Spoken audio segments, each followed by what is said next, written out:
You keep watching doors open for people with no obvious claim to enter, while your own requests disappear into silence.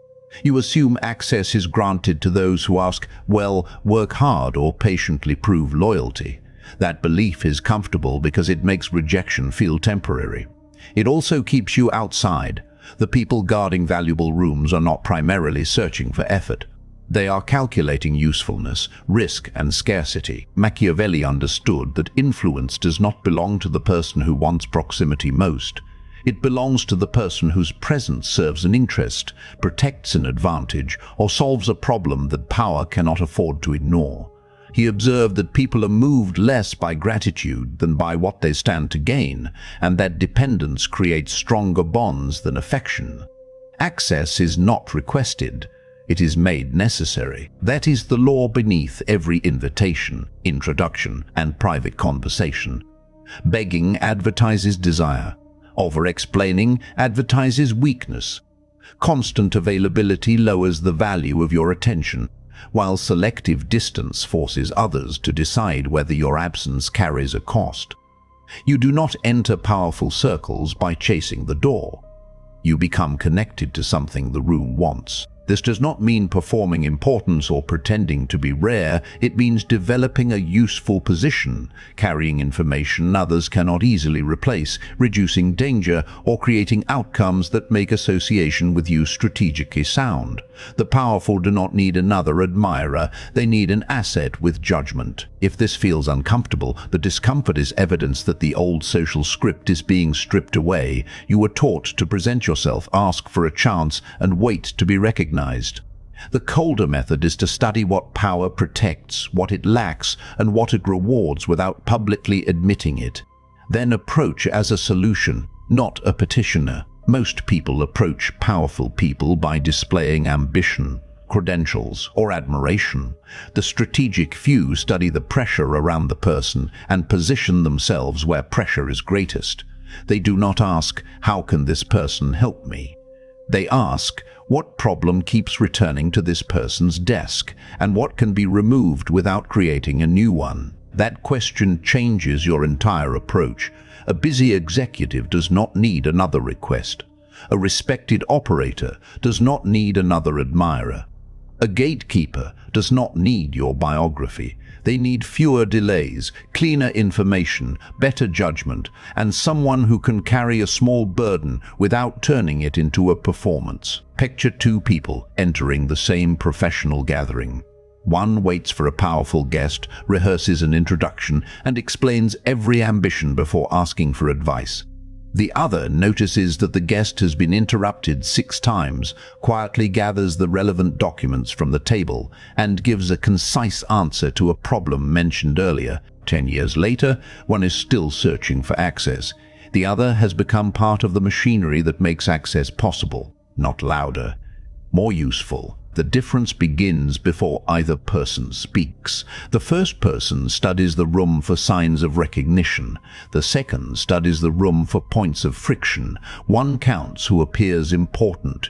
The other notices who is carrying unanswered questions, who is waiting for a missing fact, and which small delay is about to become a public embarrassment. Attention directed toward status makes you a spectator. Attention directed toward consequence makes you a participant. A useful act does not need to be dramatic.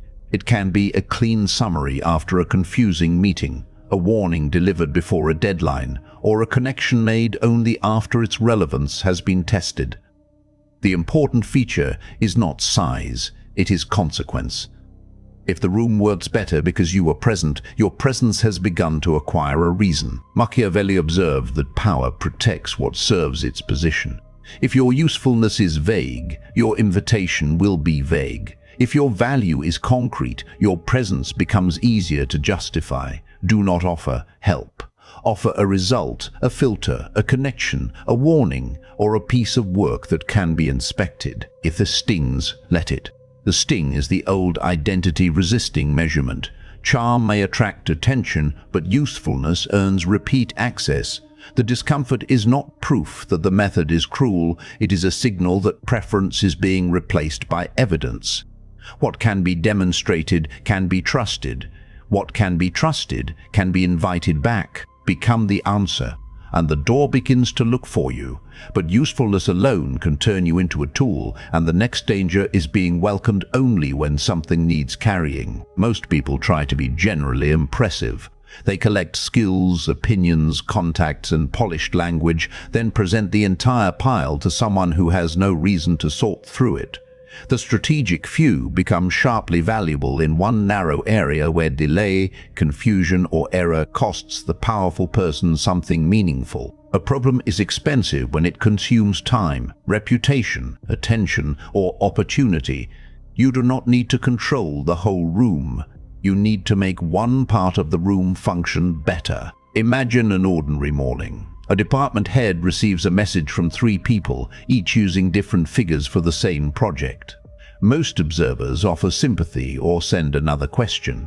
One person spends an hour reconciling the numbers, marks the uncertainty, and returns a single page showing what is known, what is missing, and what decision is waiting.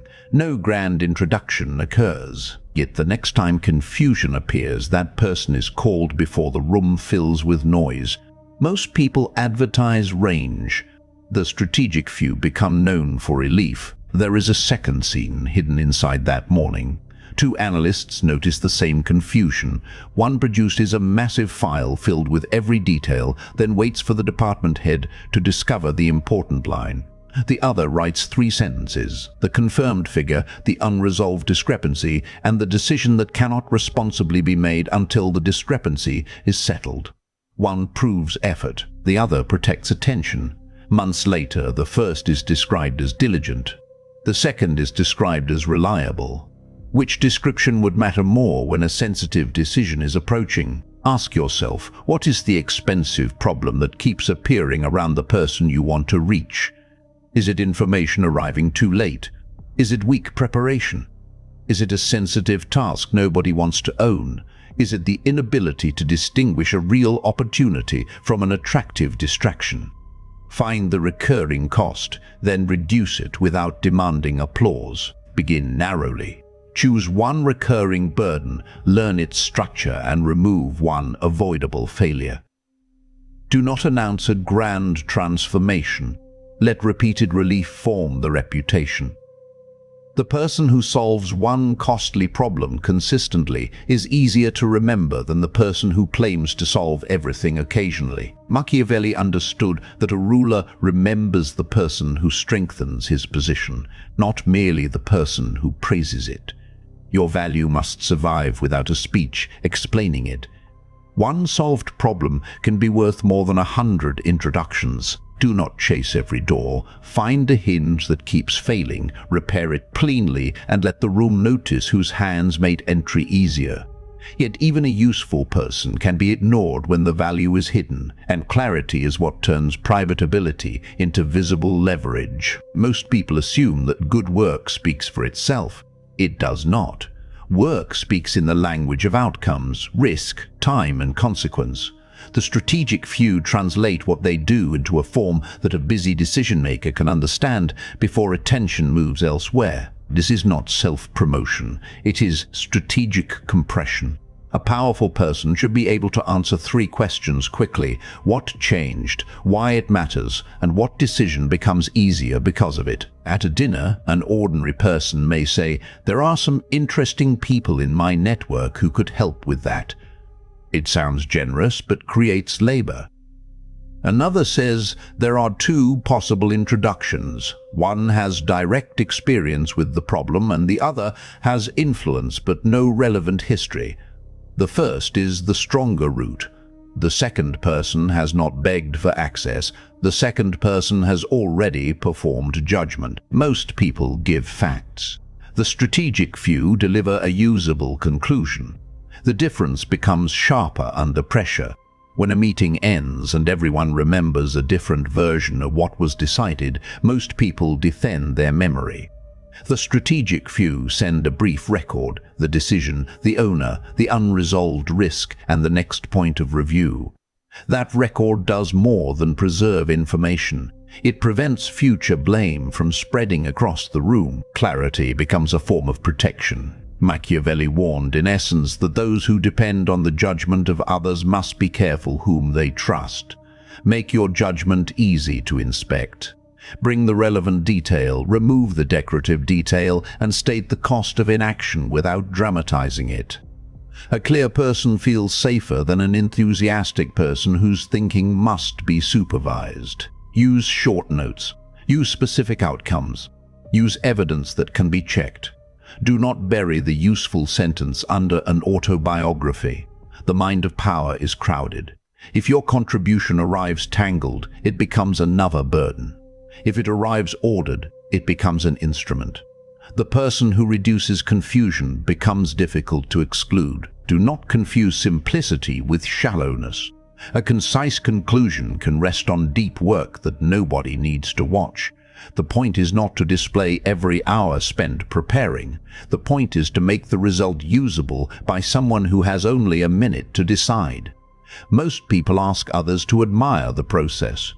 The few make the consequence impossible to miss. The next time you speak to someone important, do not ask whether the conversation went well. Ask whether the other person left with less uncertainty. That is the beginning of influence. But clarity can still be devalued when you make yourself available for every request, so the next law concerns the price of your presence. Most people believe constant access proves loyalty. They answer instantly, accept every invitation, and remain ready to perform whenever someone more powerful remembers their name. The strategic few understand that availability without boundaries communicates surplus. If your attention is always on the shelf, nobody must decide whether it is worth acquiring. Selective distance is not a game of cruelty. It is protection for your judgment. You cannot serve every room and remain trusted by any room. The goal is not to manufacture scarcity or punish people with silence. The goal is to have a life, a standard, and a schedule that do not collapse whenever status enters the conversation. Think about the ordinary message that arrives late at night. Can you take a quick look at this? Most people say yes before seeing the request. Then they spend an hour repairing work that was never clearly defined, hoping the favor will become a future opportunity. The strategic few answer with a boundary. The issue appears important. A useful review requires a clear question and a defined time. That response does not reject access. It gives access a shape. One is eager, the other is dependable. One can be summoned, the other can be scheduled. A boundary also reveals the quality of the opportunity. A reasonable request survives clarification. A careless request depends on urgency, guilt, or the fear of losing favor. If someone withdraws merely because a time, scope, or responsibility was stated, the lost invitation may have been a disguised demand for obedience. Discomfort here is useful. It teaches the difference between access that respects judgment and access that consumes it. Machiavelli observed that a leader should avoid becoming despised or contemptible. In practical terms, boundaries prevent contempt. A person who never says no eventually becomes associated with low-cost labor. A person who chooses carefully becomes associated with judgment. Here is the doorway value rule. Your access rises when the value you create exceeds the attention you require. When every interaction consumes more than it returns, the door closes. When your presence returns more than it consumes, the door widens. Use the rule before accepting a request. What does this require? What does it return? What does it make possible? If the answers are unclear, pause. Scarcity is not pretending to be important. It is refusing to spend importance everywhere. A short imperative is enough. Pause before answering. Let the request become visible before agreeing to carry it. Ask for the actual question, the actual deadline, and the actual consequence. If the task still deserves your attention, accept it with a defined edge. If it does not, decline without a performance of guilt. Once your attention has a boundary, people can finally perceive its weight. But distance without a clear contribution becomes absence, and absence alone does not create power. The next move is to carry intelligence into the room before anyone asks for it. Most people bring news, rumors, and opinions. The strategic few bring relevance. They notice what the powerful person has not yet seen, what the surrounding group is misreading, or what consequence is approaching before it becomes obvious. Information creates access only when it improves judgment. A link is not leverage. A rumor is not leverage. A long explanation is not leverage. The valuable contribution is a signal separated from the noise, delivered with enough context to prevent a bad decision. Consider a small meeting before a public announcement. Everyone is discussing how attractive an opportunity appears. One person says it looks promising. Another quietly points out that the opportunity depends on a deadline nobody has confirmed, a partner whose commitment is uncertain, and a public claim that cannot yet be supported. The second person does not kill enthusiasm for pleasure. The second person prevents exposure. From that moment, the powerful person knows where to turn when appearances need testing. Most people help power feel confident. The strategic few help power remain accurate. Notice the timing. A warning delivered after the mistake is often treated as commentary. A warning delivered before the decision is treated as responsibility. This requires watching the calendar, the sequence, and the incentives around an event. Who benefits from speed? Who bears the cost of delay? What fact would change the decision if it were known today? Those questions turn information into foresight. Machiavelli understood that a ruler is endangered by advisors who tell him what is pleasant instead of what is useful. This does not mean becoming the person who objects to everything. Constant contradiction is another form of vanity. It means developing a reputation for clean warnings, specific, timely, and attached to a possible response. Do not exploit fear in yourself or anyone else. Recognize that fear, urgency, and desire can distort judgment, then refuse to add to the distortion. Your role is not to manipulate the trigger. Your role is to reveal what the trigger is hiding. A useful warning opens more doors than a flattering opinion. When you can protect a decision before it becomes a crisis, access stops being social and becomes operational. Yet information can make you valuable while also making you dangerous, and power will not keep a useful person it cannot trust. Most people think trust is created by warm, shared secrets and visible loyalty. The strategic few understand that trust is often created by what never leaves their possession. Powerful people notice who repeats private details, who turns proximity into status, and who treats confidential knowledge as social currency. A person who cannot hold information cannot hold influence. Every secret you repeat announces that your need to be seen is stronger than your judgment. Every private detail you protect demonstrates that access does not control you. Two people receive the same sensitive information. One hints at it during a casual conversation, adding just enough detail to prove proximity. The other changes the subject when asked and continues working as if nothing special happened. 10 years later, the first has collected stories but lost access. The second is trusted with decisions that never become stories. Most people use secrets to prove they belong.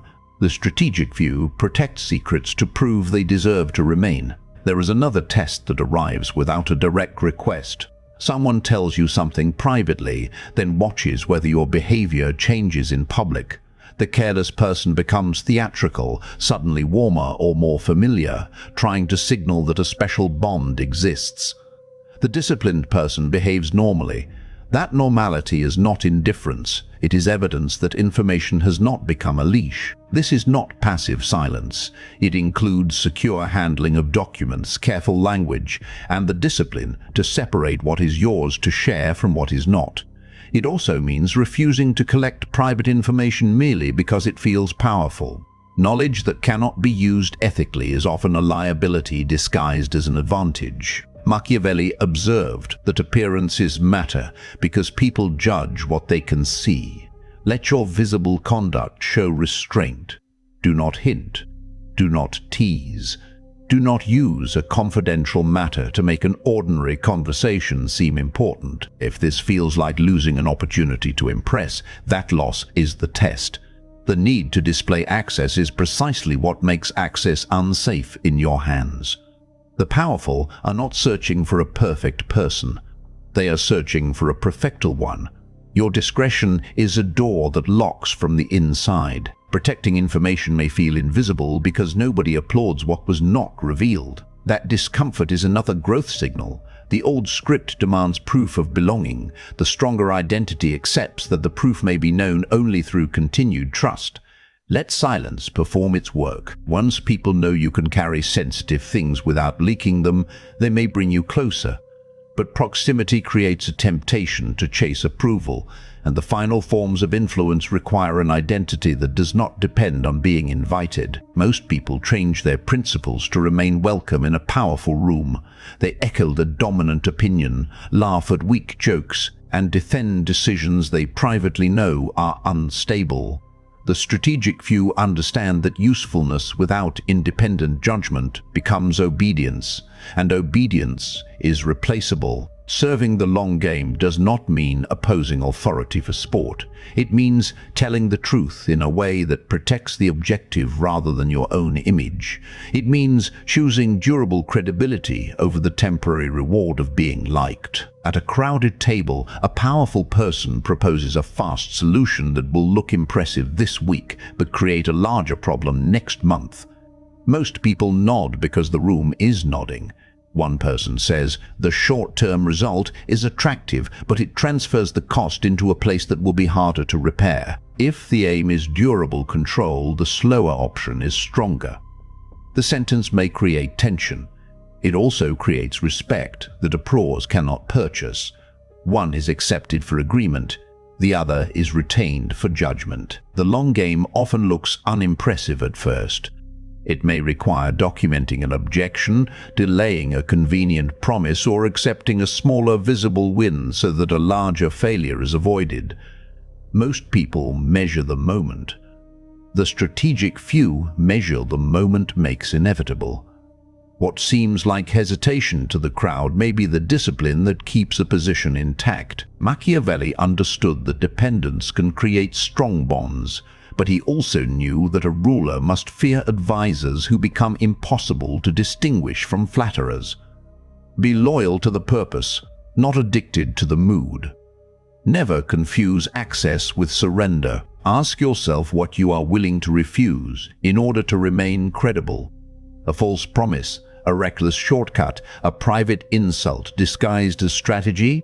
Power may test whether you can be bought by attention. Do not let a seat at the table purchase your mind.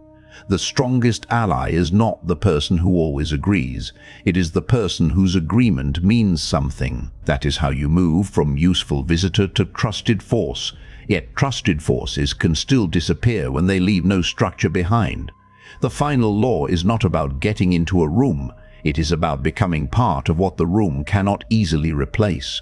Most people measure success by how often they are called. The strategic few measure it by what continues to function when they are absent. They create systems, standards, records, relationships, and decisions that retain their value without constant supervision. Their influence becomes structural. This is the difference between being a favorite and being a force. A favorite is welcomed while the mood lasts. A force is consulted because removing the role creates a cost. Imagine two assistants who both gain access to a demanding leader.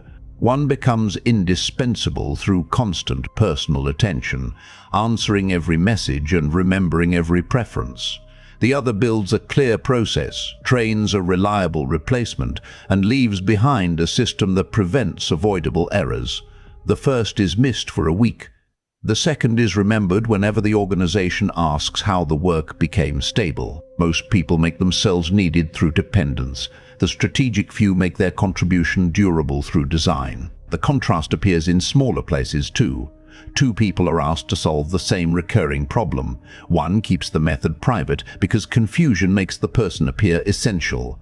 The other writes the steps down, removes unnecessary complexity, and teaches the standard to someone capable. The first receives more immediate questions. The second earns authority over the structure itself.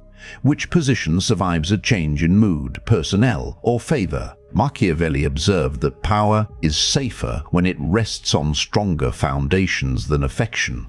Build foundations, document the judgment behind important decisions, create standards others can use, develop relationships that are not based on one person's favor. Protect your reputation by making your work transferable, not mysterious. This does not mean making yourself disposable. It means becoming the person who can create capable structures. A person who hoards every task looks important. A person who builds capacity becomes difficult to replace at a higher level. Return to the doorway value rule. If your presence creates order that remains after you leave, the value you create exceeds the attention you require. That is not dependence, that is durable contribution. Do not ask only, how do I get through this door? Ask, what position can be built so that doors become irrelevant? That is the shift from access to authority, from proximity to permanence. Your name should not depend on who introduces it. Your work should introduce it before you arrive. The door is temporary. The position is yours. Now comes the private test. Most people want the appearance of being chosen. The strategic few want the evidence that their judgment, restraint, and usefulness can survive without being chosen at all. They build habits that remain when invitations stop, when praise moves elsewhere, and when a room forgets their name. That is where identity separates from performance. Will your position collapse when attention leaves, or will the structure you build continue to speak? Answer with conduct, not intention. Keep the warning clean. Keep the boundary firm. Keep the boundary firm. Keep the work useful. Keep the principle intact. The long game belongs to the person who can endure being misunderstood while building something that later becomes undeniable. The final divide is simple. Most people wait to be admitted and call the waiting patience. The strategic few become necessary, remain trustworthy, protect independent judgment, and create value that outlives the invitation. One identity asks for a place. The other becomes a position. Pinned beneath this video is virtue, the Machiavelli doctrine, with 3 territories: gold, crown, and iron. It is for the person who will stop admiring the door and start building the character, judgment, and structure that make entry meaningful. Tap the pinned comment to choose the territory that demands attention first. Subscribe to Machiavelli's gold frequency if the aim is to build a position that survives applause, rejection, and changing rooms. The question is no longer whether access will appear. It is whether your habits will prove that the person behind the door can be trusted with permanence.